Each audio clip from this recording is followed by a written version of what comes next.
नमस्कार, डिजाइन विशेष में आपका स्वागत है। मैं हूं डॉक्टर प्रतीक श्रीवास्तव। कोरोना के बढ़ते कहर और मौतों की बढ़ती संख्या के बीच एक राहत भरी खबर है। सुकूनदायक खबर यह है कि कोरोना की एक नई असरकारक दवा बहुत जल्दी लॉन्च होने जा रही है। इस दवा का नाम है 2DG। ये दवा हाल ही में भारत की एक प्रसिद्ध फार्मास्यूटिकल कंपनी और CCMB द्वारा बनाई जा रही है। CCMB का मतलब है centre for cellular and molecular biology. DRDO जो बहुत ही प्रसिद्ध रक्षा अनुसंधान है, सेना के काम के लिए जो रिसर्च करता है और उस रिसर्च को डेवलप करता है, ऐसा ऑर्गेनाइजेशन की जो इन्हान लैब है, उसने इस दवा को, जिसका नाम है 2DG, रिसर्च की मान्यता दी है, परमिशन दी है। और ये दवा कोरोना के लिए कितनी असरकारक होगी, कितनी राहत भरी होगी, मरीजों को किस तरह से सुकून पहुंचाएगी, राहत पहुंचाएगी, इलाज पहुंचाएगी, और ये दवा को किस तरीके से लेना होगा, इन तमाम मुद्दों पर चर्चा करने के लिए मेरे साथ मौजूद हैं वरिष्ठ चिकित्सक डॉक्टर अपूर्व वोहरा। डॉक्टर अपूर्व इंदौर मेडिकल कॉलेज के विद्यार्थी रहे हैं। लंबे समय तक उन्होंने इंदौर नगर निगम में स्वास्थ्य अधिकारी के रूप में अपनी सेवाएं दी हैं। छात्र राजनेता रहे हैं और बहुत लंबे समय से वो मेडिकल की फील्ड में जुड़े हुए हैं। फिलहाल उदयपुर में एक मेडिकल कॉलेज में अपनी सेवाएं दे रहे हैं। डॉक्टर वोहरा, आपका बहुत स्वागत है। धन्यवाद प्रतीक जी, थैंक यू वेरी मच। ये खबर, जो नई खबर आई है कि कोरोना की एक नई दवा आ रही है 2DG, ये इसको लेकर आप कितने उत्साहित हैं, या इस दवा की खबर आने से कि ये आ रही है, और इससे कितनी हमको इस समय में जब बहुत मन विचलित है, ज़्यादातर लोग डिप्रेस हैं, अवसाद में हैं, चिंता में हैं, और समझ में नहीं आ रहा कि कोरोना से कयामत के इस दौर में हम कैसे अपने आप को सर्वाइव करेंगे। ये दवा क्या संजीवनी है जो हनुमान जी लक्ष्मण को लेकर आए थे, क्या वो रामबाण है? प्रतीक जी, इसकी थोड़ा सा मैं कैसे ये शुरुआत हुई उस पे से आकर के ये दवा क्या है, कैसे काम करती है, कितनी कारगर है, किसे लेनी चाहिए, कब लेनी चाहिए, उस पर हम एक एक करके आएंगे। DRDO की एक लैब है इनमास, उनकी इन हाउस लैब है, उसने इनमास उसने अप्रैल 2020 में, यानी ठीक एक वर्ष पहले, जब कोरोना की पहली लहर आई थी, तब उन्होंने किसी कारणवश इस दवा पे वर्क करने की परमिशन मांगी थी गवर्नमेंट से, जो उन्हें कालांतर में मिल गई। और पिछले एक वर्ष से उन्होंने इस पे कार्य चालू किया। और नेचुरली DRDO डिफेंस का ऑर्गेनाइजेशन है, लेकिन उनकी इनमास जो लेबोरेटरी है, उसने CCMD से और डॉक्टर रेड्डीज की लेबोरेटरी से पैक्ट करा कि कल को हम कुछ कर पाएंगे तो दवाई बना के कौन देगा। DRDO बना तो सकता नहीं है, तो उसको कोई ना कोई फार्मास्यूटिकल कंपनी की आवश्यकता पड़ेगी। बिल्कुल। तो इस तरह से कोलैबोरेशन करके इन सब ने मिलकर फार्मूला बना रहा है इनमास, और उस फार्मूले को मूर्त रूप देकर टैबलेट फॉर्म में या पाउडर फॉर्म में, इंजेक्शन फॉर्म में बनाएंगे डॉक्टर रेड्डी और CCMB। जी, ये उसका बेसिक इस तरह से उसका वर्किंग चालू हुआ। और इसकी मई के प्रथम सप्ताह में इसको पूरी तरह से थर्ड फेज के बाद में इसको परमिशन मिल गई, और 17 मई से ये मार्केट में भी आ गई है। और मरीजों 3-4 दिन हुए हैं आज क्या, हाँ जी, 3-4 दिन पहले से मार्केट में भी आ गई है, और इसके कारगर रिजल्ट्स की शुभ सूचना हमें प्राप्त हो रही है जहाँ जहाँ भी ये यूज हुई है। दरअसल में मैं सबसे पहले तो आपसे 2DG ये दवा का नाम है, मैं इसका ये सबसे पहले तो आपसे अर्थ समझना चाहूंगा। 2DG का मतलब ये है, ये 2-डीऑक्सी ग्लूकोज इसका फुल फॉर्म है। 2 तो 2, डीऑक्सी ग्लूकोज, मतलब ये दो दवाओं के नाम हैं, दो तरह से काम करते हैं, इसलिए 2 होगा। नहीं, ऐसा नहीं है। ये 2 का मतलब वो नहीं है। दूसरी ग्लूकोज का एक केमिकल फॉर्मुलेशन है, उसमें जैसे 6 पोजीशंस हैं, तो उसमें जो दूसरी पोजीशन पर ऑक्सीजन को हटा दिया गया है, डीऑक्सी कर दिया गया है, तो ये डीऑक्सी मतलब हटाना, हटा दिया है ना उस फॉर्मुलेशन में से हटाना डी। तो उससे क्या हुआ कि ये दिखता और एक्ट कुछ हद तक ग्लूकोज जैसा करता है, लेकिन ये छद्म ग्लूकोज है, ये नकली ग्लूकोज है। ग्लूकोज जैसा दिखता है पर ग्लूकोज है नहीं। ठीक है। तो ये जब एंट्री लेना होती है कहीं एंट्री लेना होती है तो इसका वेशभूषा तो ग्लूकोज जैसी है, लेकिन इसकी कार्यशैली ग्लूकोज जैसी नहीं ये है। बहुत कुछ भारतीय पॉलिटिशियन जैसा है, जैसे दिखते हैं वैसे होते नहीं तो मैं उस पर कमेंट नहीं कर सकता हूँ, मैं तो टेक्निकल बात आपको बता सकता हूँ कि ये दिखता ग्लूकोज जैसा है लेकिन कार्य ग्लूकोज जैसा नहीं करता है। तो इसलिए इसका नाम 2DG इसलिए रखा गया है कि ये सेकंड पोजीशन। मैंने कहीं पढ़ा था कि ये जो इनहांस है, जो इनमास है जो बना रही थी, वो कैंसर के लिए कोई रिसर्च कर रही थी और फिर कैंसर में इस दवाई का इस्तेमाल होता था, फिर उन्होंने कहा कि इसको कोरोना में किस तरह से इस्तेमाल किया जा सकता है। क्या इस तरह का भी कोई इतिहास है? इनमास तो नहीं कर रही थी, लेकिन इनमास ने उससे इंफॉर्मेशन गैदर करी। ये दवाई एक्चुअली, आपने चूंकि बात चालू करी है तो मैं पहले आपको एक नॉर्मल आपके दर्शकों के लिए बता दूं कि कोई भी शरीर में ऑर्गन जो रहता है, जो भी जैसे लिवर हुआ, लंग्स हुआ, किडनी हुआ, ये ऑर्गन बोलते हैं इसको। ऑर्गन अंग एक पर्टिकुलर नंबर सेल से बनता है। सेल्स, टिश्यूज एंड ऑर्गन्स, ये एक क्रोनोलॉजी रहती है। ये एक निरंतर प्रक्रिया रहती है। कुछ सेल्स बनते हैं, उनकी उम्र पूरी होती है, वो मर जाते हैं, पीछे से नए सेल्स बन के उसको रिप्लेस कर देते हैं। ब्लड में भी ये रहता है, WBC, RBC। प्रकृति में जो पतझड़ का नियम है वही हमारे यहाँ भी है। एग्जैक्टली हमारे शरीर में भी वो पुराने पत्ते जाएंगे, नए पत्ते, नए कोपले आएंगे। वैसे हमारे शरीर के पुरानी सेल्स जाएंगी, त्वचा जिसको हम ड्राई स्किन बोलते हैं, वो निकल जाएगी, नई आ जाएगी। अब जब ये प्रक्रिया नॉर्मल रूप से चलती है और इसमें काउंटर चेक्स रहते हैं कि इतने बनेंगे, उसके बाद नहीं बनेंगे, ये हर ऑर्गन का अपना अपना एक सेट ऊपर का नियम है। जब भी ये शिफ्ट होता है, ये पूरा सिस्टम जब भी गड़बड़ाता है तो एक्सेस प्रोडक्शन ऑफ सेल्स होने लगता है और इमेच्योर सेल्स का प्रोडक्शन बढ़ जाता है और वो एक ट्यूमर बोलते हैं या एक गुमड़ा बोलते हैं या एक गठान बोलते हैं, जिससे लेकर आदमी भयभीत हो जाता है कहीं ये कैंसर तो नहीं है। वो बेनाइन भी हो सकती है, मैलिग्नेंट भी हो सकती है, अपन उसमें नहीं जा रहे हैं, क्योंकि अपना विषय वो नहीं है। विषय ये है कि उस प्रक्रिया में जब एक सेल से 2 सेल, 2 से 4, 4 से 8, 8 से 16, यही तो सर कोरोना में होता है, जो हमारा वायरस होता है वो एक के बाद बढ़ता जाता है शरीर में। तो जब भी ये सेल्स मल्टीप्लाई होते हैं तो नेचुरली शरीर का रॉ मटेरियल ये यूज करेंगे, शरीर की जो संचित एनर्जी है वो ये यूज करेंगे। तो शरीर में ग्लूकोज, शरीर में एनर्जी का मतलब होता है ग्लूकोज। ग्लूकोज के ब्रेकडाउन से ही एनर्जी मिलती है। जैसे हमें बिजली से मिलती है, डीजल से मिलती है, सोलर एनर्जी की हम बात करते हैं, हाइड्रो एनर्जी की हम बात करें, तो शरीर में जो भी चीज एनर्जी जब हम बोलेंगे तो वो ग्लूकोज का जब भी डिसइंटीग्रेशन होगा, ग्लूकोज जब भी टूटेगा तो उसका एक बाय प्रोडक्ट एनर्जी के रूप में आता है जो हम यूज करते हैं। हमारा हार्ट बीट हो, हमारा एक्टिविटीज हो, मैं बोल रहा हूँ, आप सुन रहे हैं, आप देख रहे हैं, आप सिर हिला रहे हैं, किडनी अपना फंक्शन कर रही है, डाइजेस्टिव सिस्टम अपना फंक्शन कर रहा है, तो उसमें जो भी एनर्जी लगती है वो प्रोवाइड जो करता है वो ग्लूकोज का मशीन चलाने का, जिसको ईंधन कहते हैं, वो ग्लूकोज होता है। अब क्या होता है कि जैसे ही ये शरीर के अंदर सेल का डिवीजन का प्रोसेस हुआ तो उसके अंदर ग्लूकोज भी जाता है। एक पर्टिकुलर रिसेप्टर होता है जिसके थ्रू एक पर्टिकुलर टाइप का दरवाजा होता है, एक ही रास्ता है जिससे वो जाएगा। हाँ, उस रास्ते से ग्लूकोज एंटर तो हो गया, अंदर जाएगा। जब ये सेल डिवीजन होना रहेगा, जो उसके लिए ऊर्जा की जरूरत होगी, डिसइंटीग्रेट होगा और ग्लूकोज उसको एनर्जी देगा और वो सेल डिवाइड हो जाएगा। ये जो छद्म ग्लूकोज है, इसकी ग्लूकोज 2DG की जिसकी है नहीं जी, छद्म, जिसको मैं छद्म ग्लूकोज बोलते हैं, वो ग्लूकोज जब अंदर घुस जाएगा तो घुस तो गया वो उस दरवाजे के थ्रू, उसके बाद पासवर्ड वैसे दिखता है, ग्लूकोज जैसे दिखता है, इसलिए घुस गया, वो घुस गया। लेकिन जब ये डिवीजन का मौका आया और जब वो ग्लाइकोलाइसिस हुआ तो वो एनर्जी नहीं रिलीज कर पाया, लिहाजा वो सेल वहीं का वहीं मर गया।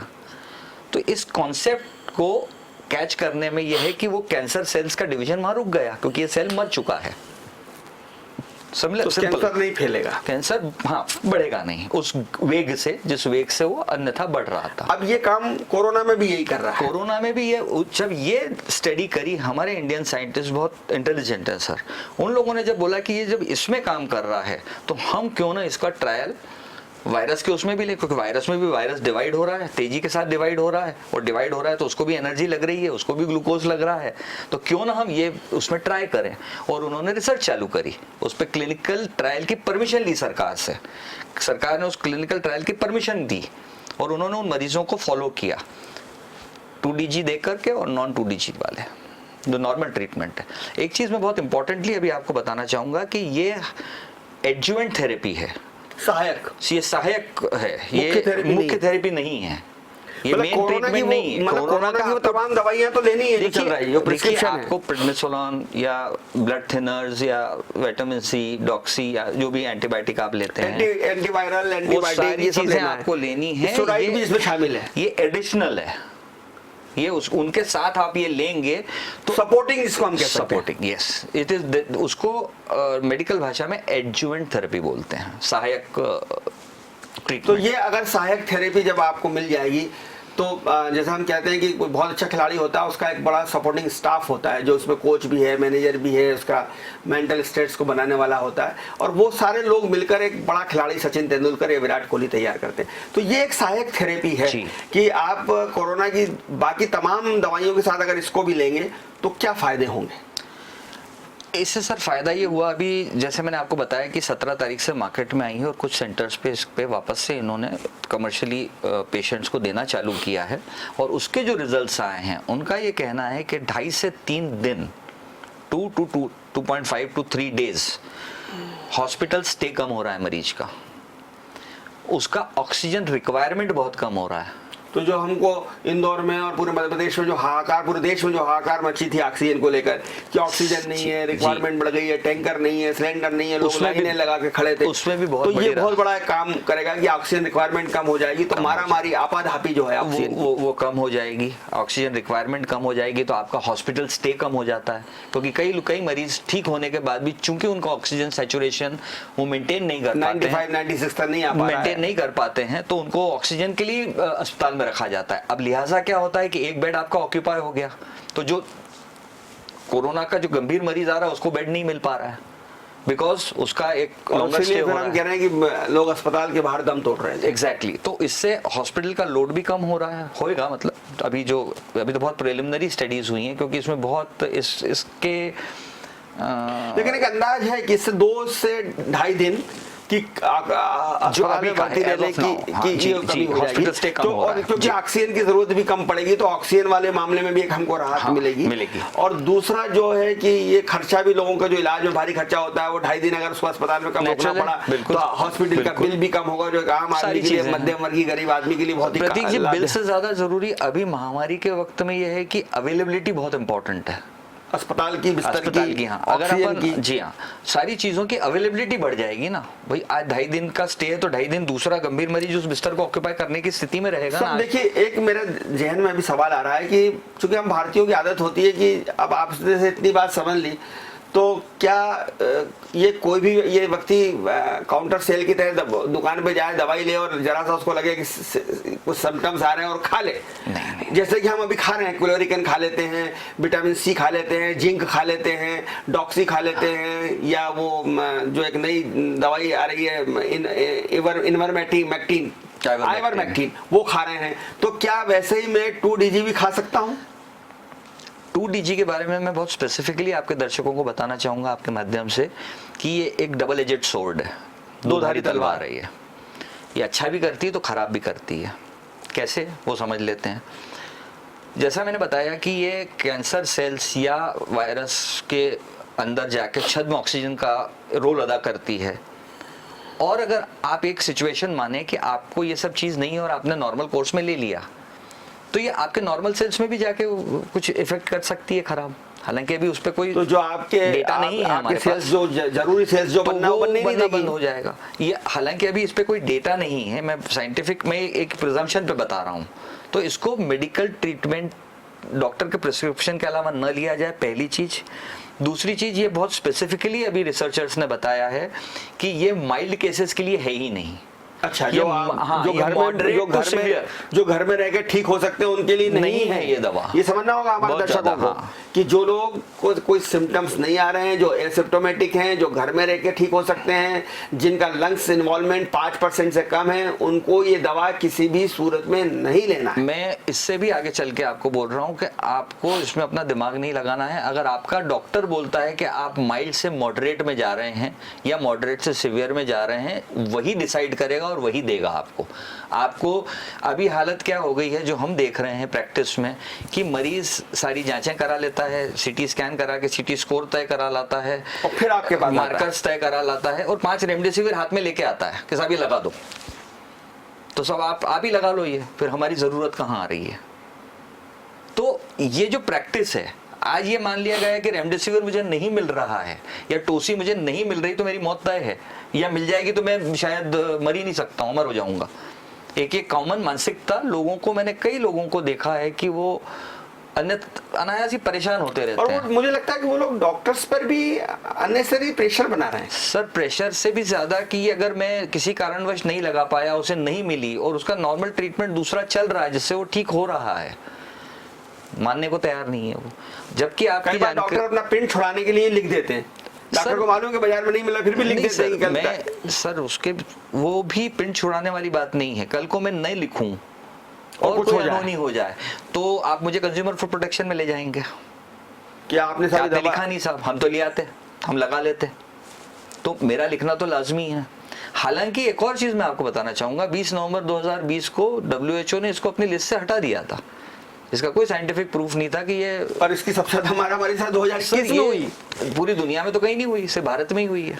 और मुझे दूसरा कोई देश बताइए। मुझे लगता है कि इंदौर में तो बहुत ही त्राही मची हुई थी। दुनिया में कोई दूसरी जगह बताइए, भगवान मिल जाएंगे लेकिन रेमडेसिविर नहीं मिलेगा। सर बिल्कुल ठीक है, लेकिन आप मुझे बताइए कि विश्व के कौन से और देश में आपने सुना है, कहां से ऐसी और खबर आई है आपको, हिंदुस्तान के अलावा बता दीजिए आप। तो ये दवा जो 2DG है, ये सिर्फ डॉक्टर की सलाह पर लेना है। डॉक्टर को जब उचित लगेगा वो बता देंगे और वो आपको देने का बोल दे। लेकिन सर मैंने सुना कि ये दवा खाने में भी बहुत आसान है, इसके लिए कोई नर्स की जरूरत नहीं है, पाउच में उपलब्ध है। ये जैसे ग्लूकोज रहता है नॉर्मल, अपन ग्लूकोज डी का अपने एडवर्टाइजमेंट देखा, इलेक्ट्रॉल पीते हैं, वैसे ही सैचे में आता है, पानी में घोलो और पी जाओ, खोला और डाला और पी जा। इसको बनाना आसान है, मास प्रोडक्शन बहुत आसान है इस दवाई का, इसका डिस्ट्रीब्यूशन बहुत आसान है, लाखों लाख पाउच एक साथ अपन ट्रांसपोर्ट कर सकते हैं कहीं भी, मतलब बहुत मारामारी नहीं होगी। नहीं, अगर ये दवाई बनने लग जाएंगी, सब रॉ मटेरियल की कोई कमी नहीं है। तो ये दवा अगर, क्या सर ये दवा बहुत महंगी होगी? महासस्ती है, बहुत सस्ती, 8-10 रुपए में आ जाएगी। मुझे कॉस्ट तो मुझे नहीं मालूम, बट हाँ लगभग 50 रुपए के अंदर आ जाएगी। हाँ, मतलब ये कुछ, मतलब वो जिस हिसाब से भी बिलिंग और जिस हिसाब के भी मारामारी और जिस हिसाब से हम अभी ये सब सुन रहे हैं, उस हिसाब से तो मुफ्त है। उसके सामने तो उस हिसाब से मुफ्त कुछ भी नहीं है इसकी कीमत। मुफ्त है, मतलब एक तरह से वो कह सकते हैं आप, कोई पैसों का तो एक ये मैं कहूँ कि कोई अलाउद्दीन का जिन हमारे हाथ में लग गया, हमारे वैज्ञानिकों ने, भगवान ने चाहा और अगर ये सक्सेस हो गई तो ये एक तरह का ये मिरेकल होगा, चमत्कार होगा औषधि विज्ञान के क्षेत्र में। ये एक बहुत अच्छा थॉट प्रोसेस है, ये बहुत ही एक पॉजिटिव डायरेक्शन में सोचा गया एक कदम था जिसको एग्जीक्यूट भी कर दिया आज हमारे साइंटिस्ट ने और लैब्स ने। जी हाँ, तो ये तो कमेंडेबल बात है ही है। अब इसके, चूंकि इस पूरे समय में नंबर ऑफ केसेस बहुत कम इस पे अपन कर पाए हैं एक साल में, समय ही बताएगा कि ये अब कितने लोगों में कितना बेनिफिट देती है, ये सिर्फ समय ही देना पड़ेगा। पर हाँ, एक चीज़ और है कि अगर हमें इसको रैशनली यूज़ करते हैं, नॉर्मल आदमी की बात नहीं कर रहा हूँ, जो mild to moderate cases, moderate to severe cases का जो मैं आपको बता रहा हूँ, उसमें हम यूज़ करते हैं तो इसके कोई साइड इफेक्ट्स ऐसा कुछ भी नहीं है कि इससे लेने से ये नुकसान हो जाएगा कि किडनी, आज हम ब्लैक फंगस की दवाई की जो बातें कर रहे हैं, एम्फोटेरिसिन बी या स्टेरॉइड्स का जो बातें करते हैं, उनके साइड इफेक्ट्स बहुत हैं। इसके साइड इफेक्ट्स ऐसे कुछ मेजर नहीं है जो कि बहुत लाइफ थ्रेटनिंग हो। आज आप अपन ब्लैक फंगस जो बहुत कॉमनली आप इसका एक सिक्वेली चल रहा है, इसका एक कॉम्प्लिकेशन चल रहा है, वो ब्लैक फंगस के बारे में मैं एक विशेषज्ञ से बात कर रहा था, उन्होंने कहा ये स्टेरॉइड्स की दुष्परिणाम है। स्टेरॉइड्स को बोलना ठीक नहीं होगा, पूरी इम्यूनिटी सिस्टम जो हमारा कमजोर हो जाता है। ब्लैक फंगस एयर में अभी भी यहाँ पर भी है, लेकिन मुझे आपको इसलिए नहीं लग रहा क्योंकि हमारा बॉडी का इम्यून सिस्टम तगड़ा है। लेकिन स्टेरॉइड से इम्यून सिस्टम कमजोर होता है, उसी से ये ब्लैक फंगस को मौका मिलता है आक्रमण करने का। एग्जैक्टली तो ये कारण है। ये दवाई की बात हम कर रहे हैं 2DG, इसके कोई बहुत ज्यादा साइड इफेक्ट्स नहीं होंगे अगर हम इसको, अभी के रिसर्च का ये कहना है। और इस तरह के नहीं है, जैसे आज एम्फोटेरिसिन बी एक दवाई है, ब्लैक फंगस का एकमात्र दवाई, जी हाँ, जो उसका रामबाण आज की तारीख में माना जा रहा है, जो कि अवेलेबिलिटी का भी बहुत बड़ा इशू आ रहा है। उसका सबसे बड़ा दुष्परिणाम यह है कि 40 दिन के कोर्स के बाद में किडनी खराब होने का चांस बहुत अधिक हो जाता है, और हमें समय समय पर हर दिन मैंने तो ये पढ़ने में आया है कि एक मरीज को 40 से 100 इंजेक्शन इम्फोटिस बी के लगाए जा रहे हैं। प्रतीक जी, उसका जो डोज है वो 3 से 5 मिलीग्राम पर किलोग्राम ऑफ बॉडी वेट है। फर्ज करिए आपका वजन 60 किलो है, तो 60 किलो में आपको अगर मैं 5 मिलीग्राम के हिसाब से बात करूं तो 300 मिलीग्राम आपको देना है। 50 मिलीग्राम का एक वायल आता है, मतलब 6 इंजेक्शन पर डे आपको लगेंगे। अमूमन आज जो मार्केट अवेलेबिलिटी की बात करें तो 5 से 5,500, मुझे एग्जैक्टली नहीं मालूम। मुझे कई लोगों ऐसा कह रहे हैं कि 10 दिन 12 दिन तक लगातार 5-5 6-6 इंजेक्शन लगते रहते हैं। 40 दिन लगते हैं, 40 दिन 40 डेज का कोर्स है, 40 डेज का कोर्स। 5-5 6-6 इंजेक्शन रोज लगेंगे। नहीं, वो तो जो फिक्स डोज है। हाँ, जो भी आपके शरीर के जैसे आज आपके लिए मैं बोलता हूँ कि आपको 6 इंजेक्शन लगेंगे 60 किलो पे, एक एग्जांपल, तो 40 दिन तक रोज लगेंगे। तो 6 चौक 24, 240 इंजेक्शन लगेंगे। 240 इंजेक्शन लगेंगे और उसके बाद किडनी का भगवान ही मालिक है। हाँ, मतलब चांसेस हैं कि वो खराब हो जाए, बहुत अधिक चांसेस हो जाते हैं, बिल्कुल हो जाए। लेकिन इस मामले में ये दवाई जिसको हम अभी तक कह रहे हैं इसके कि कोई ऐसे इसकी ऐसा दुष्परिणामों कुछ के नहीं बारे में है, हमारे और आपने पढ़ने कहा में भी नहीं सही आया कि है। सहायक दवाई है। हाँ, तो adjuvant इसके साथ therapy है। हमको कोरोना का या हमारे फेफड़ों को बचाव के लिए जो रेगुलर ट्रीटमेंट है वो तो लेना ही वो होगा। बिल्कुल लेना है। वो रेगुलर ट्रीटमेंट के साथ साथ ये देंगे, वो आपके खुद के डॉक्टर ही देंगे। आपको अपने दिमाग से इसको इस्तेमाल नहीं करना चाहिए, क्योंकि इसके दुष्परिणाम अगर ये कोरोना नहीं है या माइल्ड है तो आपके नॉर्मल बॉडी सेल पे हो सकते हैं। सर, ये दवाई अभी क्या विश्व में इसको क्या मान्यता का स्तर रहेगा? अभी विश्व में इसको माना जा रहा है, नहीं माना जा रहा है? ये तो हमारा अपनी खोज है। अभी मेरे नॉलेज में और मेरे पढ़ने में तो नहीं आया है, लेकिन निश्चित रूप से अगर ये जरा भी कारगर होगी तो विश्व तो इसको हाथों हाथ लेगा ही, क्यों नहीं लेना चाहिए।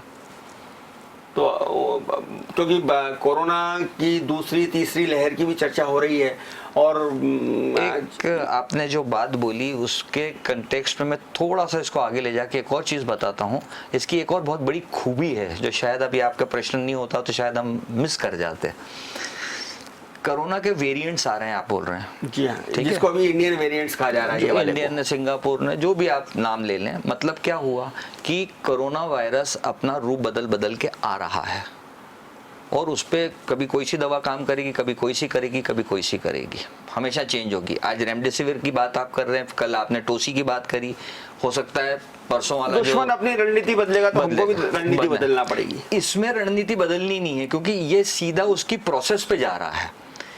वो सिंगापुर का वेरिएंट है, वो इंडिया का वेरिएंट है, वो चाइना का वेरिएंट है या बांग्लादेश का वेरिएंट है, उससे कोई लेना देना नहीं। वो डिवीजन की प्रोसेस को वो अटैक कर रहा है, मल्टीप्लायर नहीं होने देगा। जी, तो वो कोई सा भी वेरिएंट हो तो ये सारे वेरिएंट पे काम करेगा और ये वायरस लोड को कम करेगा। सीधी सी बात ये है। जो मेन बात है कि हमारे, जिसको हम कोरोना के बारे में कहा जाता है, कोरोना के जो विषाणु अंदर जाते हैं तो अंदर जाके एक के बाद बहुत तेजी से फैलते हैं, जिसको हम कहते हैं कि वायरल लोड हो गया। ये जाएगा सीधा वहां पे अटैक करेगा, ग्लूकोज जैसा दिखता है, ग्लूकोज नहीं है, एक ही रास्ते से घुसेगा और घुसने के बाद सेल बनने को रोक देगा, और रोक देगा वैसे ही काम खत्म हो जाएगा। बिल्कुल। और ये वेरिएंट के हिसाब से इसका फर्क नहीं पड़ेगा, इसको कोई फर्क नहीं पड़ता। हाँ। जो बन रहा है उसको रोक देगा। अब एक्स बन रहा है, Y बन रहा है, Z बन रहा है, इससे जो भी सेल का डिवीजन हो रहा है उस प्रक्रिया को रोकेगा। बहुत ही जबरदस्त, ये थॉट बहुत जबरदस्त, और ईश्वर करे कि ये कामयाब हो जाए तो ये बहुत बड़ा ब्रेक थ्रू इसमें भी होगा और कैंसर ट्रीटमेंट में भी होगा। तो सर, ये इसके मूल वैज्ञानिकों के बारे में कुछ जानकारी है आपने लैब्स का जिक्र किया, इनहैम्स का किया आपने, मैं डॉक्टर रेड्डी और CCMB का जिक्र कर रहा हूँ, लेकिन कुछ वो वैज्ञानिक हैं उनकी कोई जानकारी है जिन्होंने इस पे काम किया? मैं अगर वो नाम आपको पता होते तो मैं उनका आभार व्यक्त करना चाहता था देश की तरफ से। मुझे उस बारे में जानकारी नहीं है फिलहाल, आई एम सॉरी फॉर। लेकिन वो आएंगे, नाम निश्चित आएंगे। पर ये आइडिया जो कॉन्सेप्ट उठाया है हमारे DRDO के और इनमास के वैज्ञानिकों ने, वो थॉट बहुत अच्छा था। ये सबसे बड़ी बात ये है, और उसको गवर्नमेंट की विल से इम्प्लीमेंट बहुत तेजी से करवाया गया। कॉमन सेंस की तरह उन्होंने कहा कि अगर कैंसर में काम कर सकता है तो ये क्यों नहीं इसमें हम इसका एक चांस लें। एक थॉट है, और इसको भारत सरकार ने बहुत उसको एग्रेसिवली उसको परमिशन जल्दी देना, और जो भी एक प्रक्रिया की जो हाँ, मोदी जी कल भी कह रहे थे कलेक्टर से बात करते हुए कि वैज्ञानिकों को सोचना चाहिए कुछ नया, और कलेक्टरों को भी कुछ नवाचार करना चाहिए। सर, वैज्ञानिकों डॉक्टरों को अगर आप लूप में रखोगे तो कुछ ना कुछ आइडिया साइंटिफिक तो देंगे ही, लेकिन सवाल ये है कि वो प्रशासनिक अधिकारी और पॉलिटिकल विल उसको जब तक बैक नहीं करेगी, वो पॉलिसी बन के या जिस तरह से इम्प्लीमेंट होकर दवाई आज हमारे मार्केट में आई है, पॉसिबल ही नहीं। साल भर में अगर दवा आ गई है तो ये बड़ा उपलब्धि है। आपको एक इस तारतम्य में एक छोटी सी बात करता हूँ कि आज तक वर्ल्ड में जितने भी, मतलब 200 सालों का अगर अपन इतिहास देखें, कई दसियों वैक्सीन बन गए हैं, सारे वैक्सीन विदेशों में ही बने हैं और उनको बन के हिंदुस्तान में आने में दशकों लग गए हैं, दशकों, मतलब 1980 में बना तो 1990 में हिंदुस्तान में आया। तो जब दशकों लग गए और लाखों डॉलर हमें पे करना पड़े, तो आज हमारी सरकार ने, हमारे सिस्टम ने, हमारे वैज्ञानिकों ने आज कोवैक्सीन के रूप में एक हमें वैक्सीन बना के तो दे दिया इन हाउस, जो कि हम यूज में भी करने लग गए और उसके परिणाम भी आने लग गए विद इन 1 ईयर। तो कमाल के साइंटिस्ट तो हैं हमारे पास, हमें बस उसको, और ये इसका श्रेय गवर्नमेंट को भी देना चाहिए कि उन्होंने उसको परमिट किया, उन पर विश्वास जताया। सबसे बड़ी और बात ये पहली बार है कि हम अपना खुद का एक वैक्सीन बना सके, फर्स्ट वैक्सीन ये जो हिंदुस्तानी का, आत्मनिर्भर भारत की हम जो बात करते हैं, पहला वैक्सीन जो हम अपने देश में बनाएंगे। जी। बहुत धन्यवाद डॉक्टर अपूर्व वोरा आपका इस बहुत महत्वपूर्ण जानकारी के लिए, बहुत नई जानकारी के लिए। और मुझे कहने में बिल्कुल भी संकोच नहीं है कि संभवतः इस दवाई के ऊपर ये देश का पहला शो है, 2DG के ऊपर ये देश का पहला टीवी शो है जिस पर हमने इस दवाई के बारे में चर्चा की है, इस दवाई की विशेषताओं को आपको बताया है। लेकिन फिर भी मैं एक बात दोहराना अपनी जिम्मेदारी समझता हूं कि ये दवाई अपने मन से नहीं लेनी है, डॉक्टरों की देखरेख में, उनकी सलाह से, उनके मार्गदर्शन में लेनी है, वरना लेने के देने पड़ सकते हैं। देखते रहिए DGNA न्यूज़, खबरों का सिलसिला जारी रहेगा। नमस्कार।